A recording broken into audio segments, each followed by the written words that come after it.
Hello everyone, welcome to our Let's Play series of Icewind Dale. This is Colonel RPG as usual, and I'm very happy that you chose to join me today as we go to sleep in the middle of a dungeon full of there they are. We're not gonna do that though. We're gonna level up. We already... There's a chance that they don't spawn. Wait, is there no chance that they don't spawn? There is a chance that they don't spawn.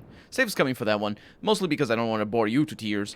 I also could make a cut and just hopefully not die, but then not, hoping not to die is basically like save's coming itself. So let's level up.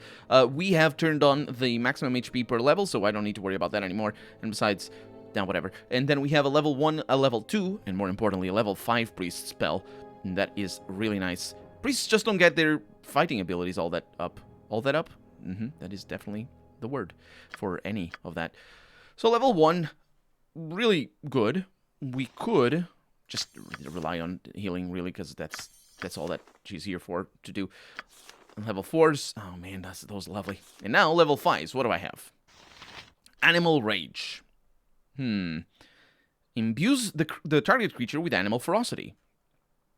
The target gains a strength score of 19 plus 20 HP, 20% movement rate increase, and a 2 bonus to all saving throws. The target loses the ability to cast spells while Animal Rage is in effect. Oh, this is quite interesting, in fact. I mean, the strength score is better, or is good, but it isn't great for some of ours because we already have that. And besides, I think it lowers your strength if you have more than that. We also have access to cure critical wounds, but not to heal. I believe heal would be level 6. I didn't expect heal to be level 6. But more importantly, we have cure mass cure light wounds, which I believe is better than cure critical wounds. Let's pay attention to that in a little bit, because we also have iron skins, and this is only for the caster, which is pretty good. Iron skins are really good because they're basically immune to damage. It makes you immune to damage for every skin that you have. It sounds really weird, but yeah. We also have True Seeing, which I believe somebody else has, or similar. We have Detect Invisibility, which is not quite the same, but it works the same in most occasions. We have Insect Plague, which is pretty interesting against spellcasters, and Animal Summoning that I never cast because it's already tricky navigating pathfinding with the 6 people, let alone with a bunch of animals. Seriously, it is just a nightmare. It is sometimes good, but mostly just a nightmare. So we're gonna go probably with Cure Mass or Mass Cure Light Wounds. So, in comparison to this, actually, we should compare it to normal, this one. So let's see. By casting the spell, a priest heals 8 hit points to the creature's body and cures intoxication.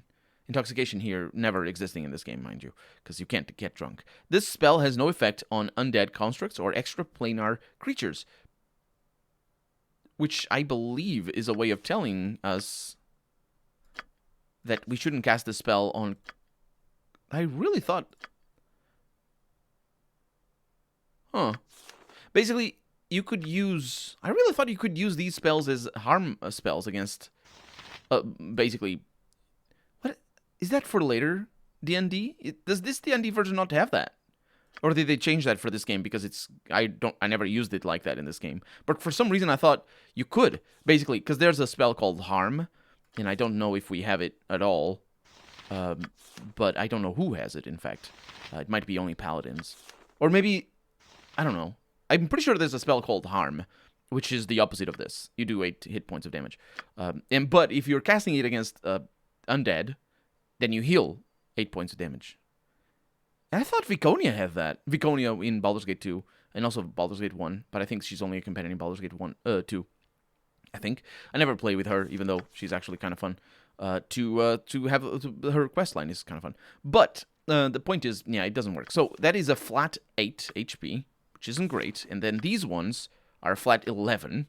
They don't proc, or not proc. What's the word? They don't get better. 17. Oh, so this is just incredibly good because it heals 1d8 plus level of the character, and just think of level 15 spellcaster is it's going a 1d8 plus 15 per member. Which is just incredible. At the moment, what is our level?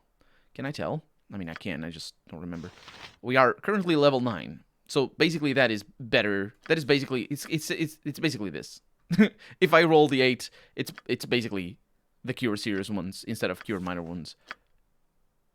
Cure light wounds. So it is just incredibly powerful. And I remember it being incredibly powerful. I just wanted to confirm it. So, oh, right, that is 1 level up. I should have taken care of that before sleeping, but we don't dwell on bad things, on my bad decisions. We don't do that. We have a level 3 spell and a level 4 spell for our sorcerer over here, and also 6 hit points gained, very low. Lore increase by 1, and the lore doesn't matter. So now we have the chance to learn, and this is our level 4 spell. Is it our first level 4 spell? I think it might be. We have Confusion. Confusion is really nice, but it's a saving throw versus spell with a -2 penalty. That is pretty decent. I like that. Confusion is really dangerous against you. If you there's a lot of enemies that cast Confusion, like on attack, for example. They have like, well, I say a lot of enemies. There's some enemies that do that, where basically the moment you start combat with them, they just cast Confusion at you, and you need to save versus spell with a -2 penalty, which is bad. Although in their case, in terms of animals and that in monsters, it tends to not be a spell itself. It tends to be an ability, and that is important because if you have save versus spell, or rather, not save versus spell is against anything. It can be literally against a pot of molten poo. It's just as long as the DM wants. It's a save versus spell against the pot of molten poo. But there's a specific ability that makes you immune to spells, and then abilities get past that because they are not spells. And innate abilities, and there's a bunch of other things like that. There's just some like a lot of technicality built into the game, not only just built into D&D, or AD&D in this case, because it's the 2nd edition, so it's called AD&D, Advanced D&D. So, Beltin's Burning Blood. I don't know this one, and it's Necromancy. This spell turns a target's blood to flame. Lovely. Doing 3d4 hit points of damage every round and driving the victim berserk with pain. The target gets to save versus spell every round. If successful, the damage and berserk state are negated. Oh, the damage is negated. So it's a round for every 2 levels. Unfortunately, it doesn't... Yeah, save versus spells are... Spellcasters are good at save versus spell, I think. I think so, right? I have that impression. I might be wrong on that. If successful, the damage of the spell does not work against undead or extraplanar creatures. Okay, well, Dimension Door is just teleport, and it's just a fancy teleport. Contagion is pretty interesting, but it's kind of weird. Wait. Weakness on the creature. With the painful distraction symptoms, boils, blotches, lesions, seeping abscesses, and so on. Just horrible, horrible stuff. And strength, dexterity, and charisma scores are reduced by 2. The afflicted character is also slowed. The effects persist until the character receives a cure disease spell. There's a saving throw against this? Saving throw negates is what that means. Neg. I don't know why they didn't write negates. I mean, I do. These are on paper, and you don't want to write too many things on paper. But these are not on paper on the computer. You just write them out. But anyway, it's negates, and I don't see... Or is that negative? That is not negative. Does it... It doesn't say anything here. Is it negative? No, it isn't. It's negates. It's a saving throw versus spell. But this doesn't say anything about saving throw. It's a permanent thing, so it basically... There's no cure disease spell that enemies cast. They're dumb as bricks all the time. Although maybe not in this game, but in Baldur's Gate, they're just dumb. So this could be pretty good. Slowing the character is interesting. The lowering their scores is pointless, because especially when you actually need to do a cast contagion on super high level enemies, they already have 30 dexterity. It doesn't matter that they have now I have 28. Oh, what am I gonna do? No, it doesn't matter. It might matter actually, because it's sometimes because the way of the hit chances are calculated, it might matter a little. But anyway, emotion courage, that is interesting. Emotion fear, hopelessness, enchanted weapon. It's a +3 enchanted weapon that may be used by anyone. The weapon may be either a mace, axe, longsword, or short sword. The weapon stays in existence for 24 hours. Wow. Wow, that's good. I mean, it isn't great, because it could be a +6 weapon, and then I'd be like, I am all about that. And it wouldn't really make the weapon super powerful, but the point is... There comes a point in the game where the spell becomes pointless because we all will have +3 weapons anyway. You know what I mean? So it's good for early level, not for right now. Farsight is something... Wait, Farsight? I didn't get this to work, did I? Yeah. Greater Malison! That's what it is! Greater Malison is so important. Greater Malison, basically, it's all saving throws, get a -2 penalty. And it stacks. So you cast a bunch of Greater Malisons at an enemy, and they're gone. Let me just make sure it's an enchantment. Okay, it's not necromancy, so we don't need to worry about it, and the other spellcaster is going to have that. Ice Storm is also pretty interesting. I like that. Unfortunately, it hurts us as well, and it's a gold ability. Improved invisibility is also pretty amazing, in fact. Basically, it makes it so that it is almost impossible to cast spells directly against you. Minor Globe of Invulnerability is interesting. I never end up using it, and Minor Sequencer. Minor Sequencer. This is the stuff. This is the stuff. Minor Sequencer. Let me read it. So this spell allows the wizard to store 2 spells and activate them both at the same time from this special abilities menu. Both spells, it's like a special menu that is never seen anywhere else in the game. Both spells must be a 2nd level or lower to create a sequencer. A wizard must memorize not only Minor Sequencer, but the spells he intends to store in it. A sorcerer can store spells of any level for which he has spell slots. Wait, is that an exception? Is that an exception? Both spells must be 2nd level or lower.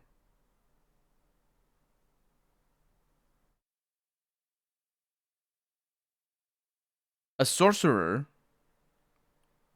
can store spells of any level for which he still has spell slots. Is that what? No way. I mean, I'm gonna need this anyway, but I'm a sorcerer. No way. A sequencer lasts until activated. Once used, releases its spells. So it's really intuitive to use, but it's like such a weird ability. But it's such exactly the ability I'm gonna go with. Even if it is just level 1 and level 2, the normal sequencer is good. The minor sequencer is also pretty good, and obviously it's gonna be used forever.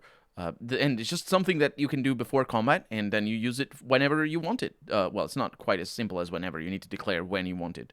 But it could be when casting a spell. It could be, if I remember correctly, I like using it on starting combat or on seeing an enemy. And like, for example, storing detect invisibility on seeing an enemy, so that if enemies are like faded, or detect invisibility wouldn't be the one. True sight would probably be the one. But the problem is, of course, if it cannot be for any level. It says right there, can store spells of any level. It says right there, right? I'm not... Anyway, Mordekainen's force missiles are interesting. Mordenkainen, I never know how to pronounce that. Secret word, if I remember correctly, is the one that it's not... Yeah, it's abjuration, so we're good. The spells, it's really powerful. In fact, this is something that I go with until the end of the game, most likely. But we're not going to go with it. It's for dispelling spell resistances. This game doesn't seem to have too many spellcasters, unlike Baldur's Gate. Baldur's Gate just loves throwing spellcasters at you. Although I might have to eat my own hat about that. We have shadow monsters, up to 6 shadowy creatures. These are incredible, because they cannot be hit by normal weapons. So that is pretty good. We have Shout, grants the wizard tremendous vocal powers, and any creature within this area is deafened for 9 rounds and suffers a 4.6 or 4d6 points of magic damage. And the save versus spell negates the deafness and reduces damage to half, which is very common. Stone Skin is really important, and honestly, I kind of want it. But maybe I don't. Wizard Eye. Oh, is it Wizard Eye? Vitriolic sphere. What is that? When it reaches its target, the sphere explodes and drenches the victim in potent acid.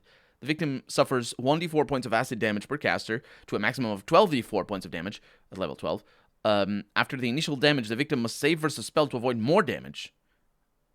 If unsuccessful, the victim continues to suffer acid damage in the following rounds, sustaining 2 less dice of damage each round. And there's no extra saving throw. It's just each round after... No, there is a... Okay, well, it was kind of nice. But there it is. Okay, so... Wow, we just spent the whole episode messing with this. I'm sorry. I hope it's interesting, at least. So what we're gonna do is, because we don't have the spell right now, we don't have the sequencer, we're gonna cast it. We're gonna cast it. So let's just go ahead and rest. And, I might as well fight you. I mean, why not? Just, you know, at least try to be a little bit fair to the challenges the game proposes I should face. Can you attack there, please? That would be fantastic. And there we go. I don't know if we cast the cure spells successfully when we sleep like this. I suppose it would be simple, because all I have to do... Yeah, we do cast the cure spells before this. Okay, that's pretty important, actually. That's pretty important. It also makes total sense. Oh, I don't need to sleep here, because I do. I just reloaded, by the way. Oh, but yeah, you cast the spells, but you don't get the new spells, because obviously you didn't sleep.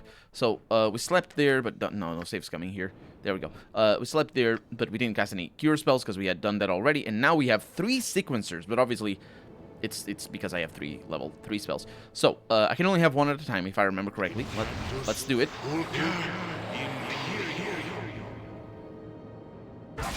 There it is. So, you see what I mean by it being a unique ability? Yeah, it is a unique ability.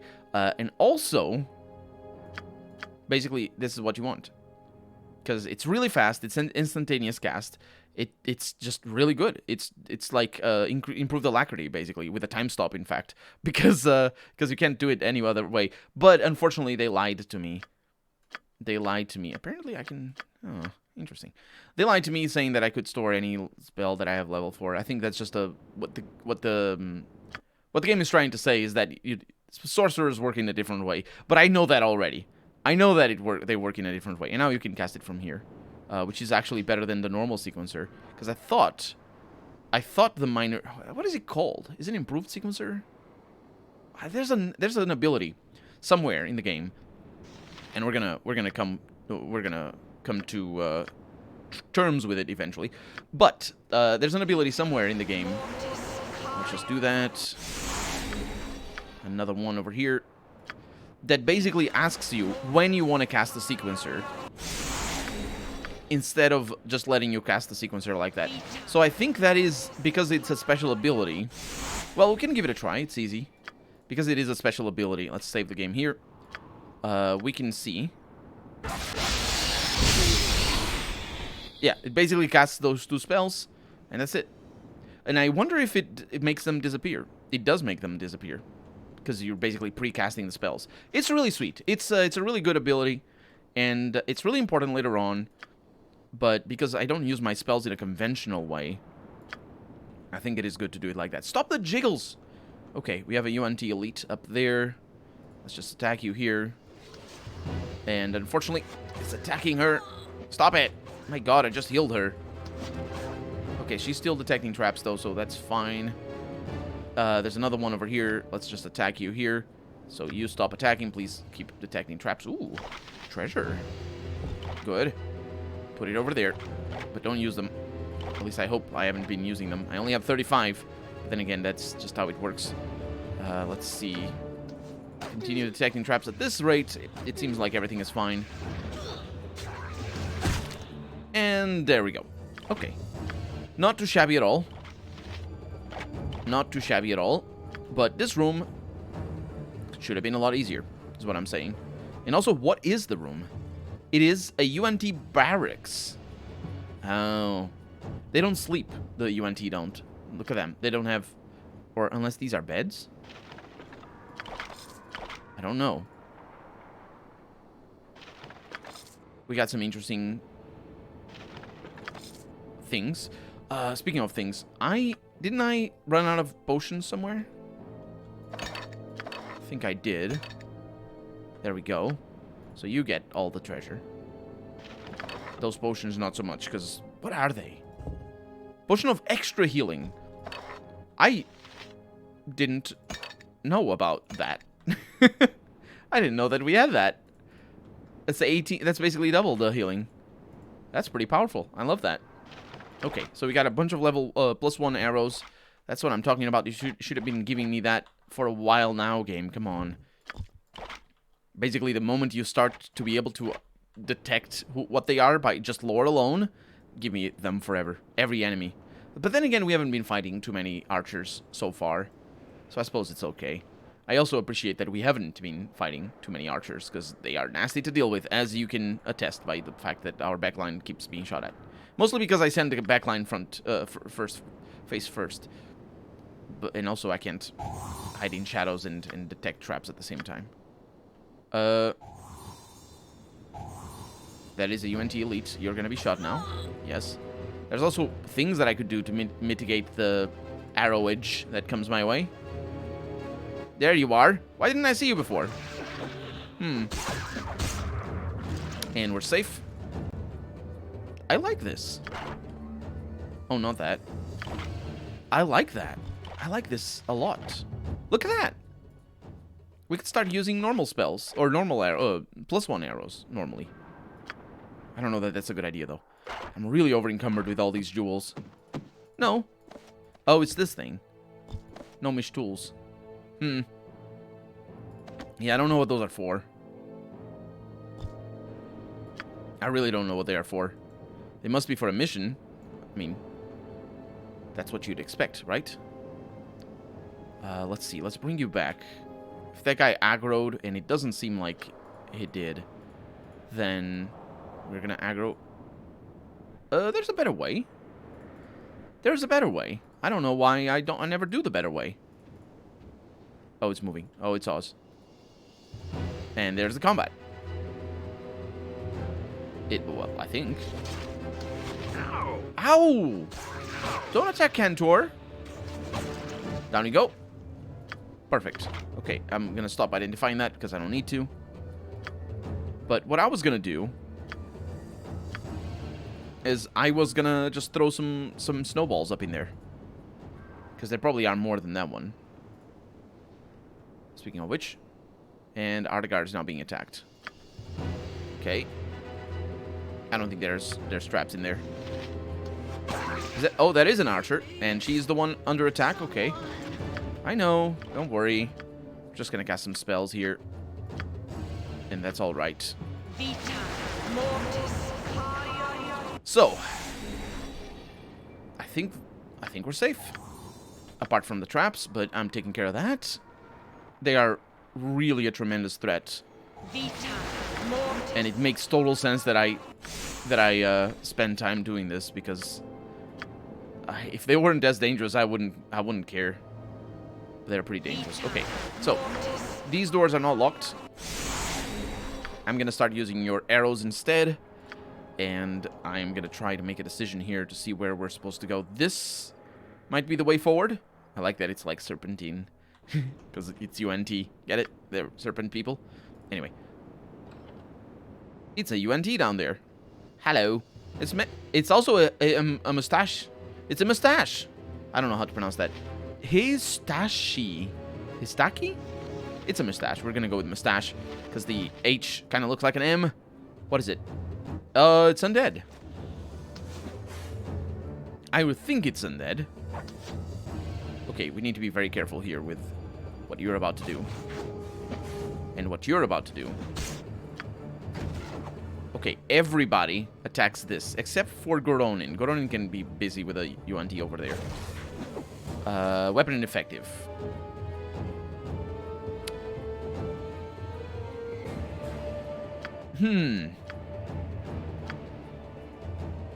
So, that's because that's a +1, that's a normal weapon. But also it means that arrows don't matter. Spell cast, that's a kill. Yeah, there's gonna be a lot of mustaches around. Who is not attacking? Everybody is attacking. That is a kill, so I can send you right there. And I can send you, you are good where you are. And you can attack here. We have a disease. That is bad news. Okay, so everybody attacks that except for you. And except for you. And except for you. I don't know how the disease is gonna work, though. So, you, and you? Attack there? Yes.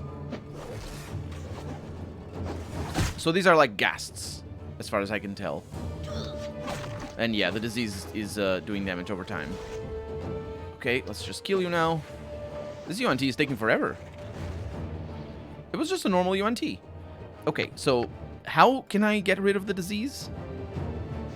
It's a thing called cure. Oh, no. It's Mummy's tea. It's an antidote. Don't I have like 5,000 Mummy's tea? No, I have 5,000 antidotes. Okay. There we go. So we really need to be careful about these things because they will ruin our day.